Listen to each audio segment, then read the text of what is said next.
Shruti Haasan universal star Kamal Haasan కూతురుగా luck సినిమాతో film ఇండస్ట్రీకి ఎంటర్ అయింది. తక్కువ టైంలో తెలుగు, తమిళ సినిమాలు చేసి మంచి గుర్తింపు తెచ్చుకుంది.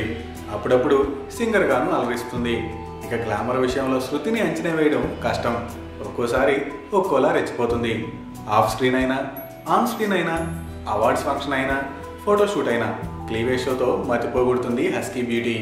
నిన్న జరిగిన ప్రేమం ఆడియో రిలీజ్కి ఆర్మ్స్ దగ్గర నుండి మొదలయ్యే పొడవాటి డ్రెస్ వేసుకొచ్చి అందరి చూపు తన వైపు తిప్పుకుంది.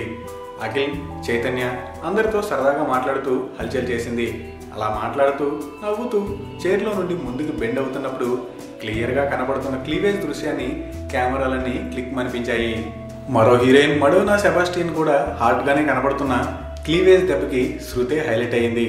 చైతు నాకు కోస్టార్ మాత్రమే కాదు, మంచి ఫ్రెండ్ కూడా అని చైతును పొగిడేసింది. ప్రేమంలో శృతి హాసన్ టీచర్ క్యారెక్టర్ చేసిన సంగతి తెలిసిందే. సినిమాలో ఎలాగో నిండుగా చైర్తోనే కనిపిస్తుంది కాబట్టి తనలోని అందాలన్నింటినీ ఆడియో ఫంక్షన్లో చూపించేసింది అంటూ కామెంట్స్ చేస్తున్నారు అక్కినేని అభిమానులు. ఫ్రెష్ ఫిల్మ్ అప్డేట్స్ కోసం మా ఆరెంజ్ ఫిల్మ్ న్యూస్ ఛానల్ని సబ్స్క్రైబ్ చేసుకోండి.